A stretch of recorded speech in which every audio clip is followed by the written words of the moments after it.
Hello, my friends. So today's date is October the 8th, and this is a reading for those people born on this date, or those events started on those date, or those businesses officially begun on this date, or whatever is the connection to this date that seems important to you. This is a reading for this date.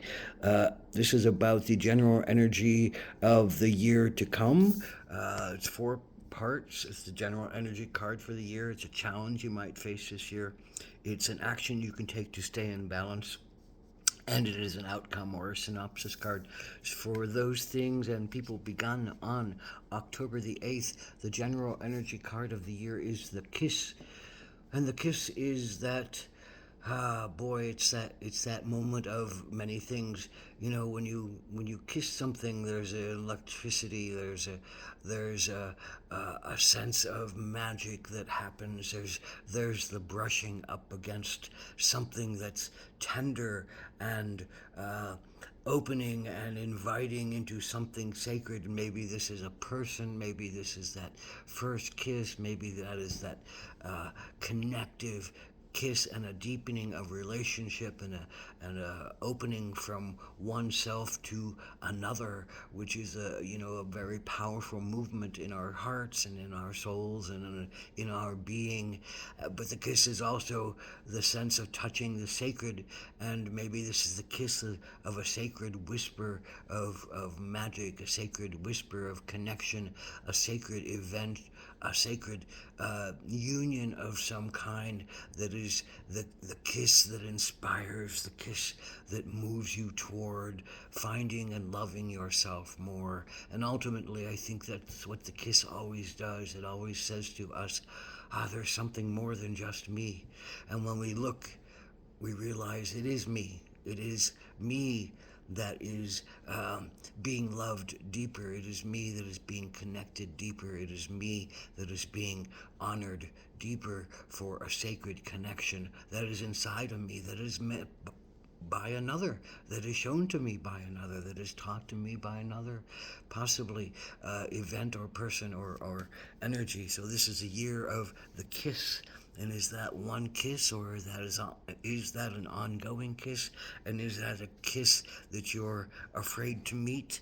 Is that a kiss that excites you and enlarges you and intrigues you, but yet you don't feel like you can meet it squarely? And that is the challenge. The Four of Wands in its upright says, when it's upright and not a challenge, you're ready to meet your destiny. You've secured a great balance of your inspirations and your wills, and right now your will is saying, all right, I'm going to rest for a minute, but I don't know what my next route is, and I'm going to wait for the inspiration that says which one of the roads I really want to take in front of me, the four roads leading from the center. What is my heart really saying? So the challenge, I think, is listening to your heart, uh, which is saying, "Oh, I've been waiting. I've tasted this kiss. I don't know what to do next. I don't know where to go. I don't know if I can face this." Thing alone. I don't know if I am worthy. I don't know if I have the willpower. I don't know where my true inspirations are lying. I feel called in lots of directions, and is this the one? But ultimately, I think you must face the fact that you have touched something deeply sacred to you, and it is calling to you, and you need to step up your sense of self-worth in this and self-esteem in this, and that is the action to take. You are worthy. You are able. You can go the distance. You can bellow your pride, your connection, your stance, your joy, your openness to experience this monumental movement of energy that is occurring to you. And is this a person or is this a movement that you're drawn to? Well, whatever it is, you're fit for the task. You're up for the love.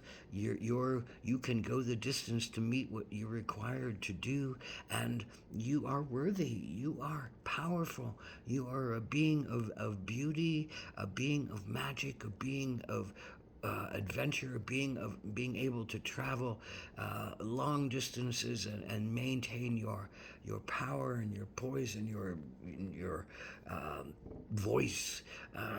If you have forgotten, if this is all about forgetting your voice, you have to learn to love your voice, and maybe that means going into a place of silence.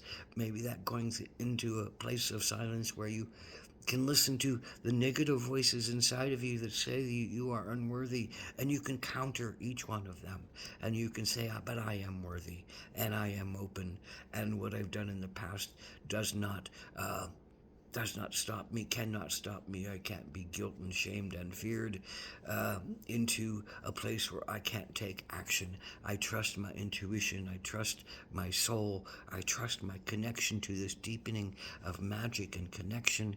And I trust my connection to the deepening of the sacred and the mystical and the honorable, and I feel it is integral in me to stand up for myself. And this is the outcome card.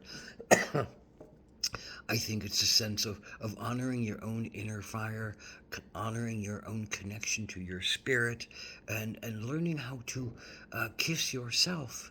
We have to learn how to kiss ourselves in order to love ourselves deeply. We have to learn how to be inviting to our own soul wounds as lovers, as future healed lovers to us, and bring them out of us. And then we can also meet those outside of us who have done the same work and met their own soul wounds, and learn to love them, and learn to be at peace within themselves, and learn to heal and teach others along the way from that capacity, from that beautiful initiation that we have gone through to become soul lovers to ourselves, soul lovers who can kiss ourselves, soul lovers who can appreciate and honor ourselves, soul lovers who hold ourselves in beautiful high esteem, but also recognize that every person has that power and that right, and can be afforded that dignity and that respect to find their own soul power. So a magnificent year, a challenging year to recognize that kiss, to allow that kiss to deepen into that kiss, to let that kiss fill up those empty parts of yourself that are crying for some connection that has not been met. So blessed be to you, Ahomada.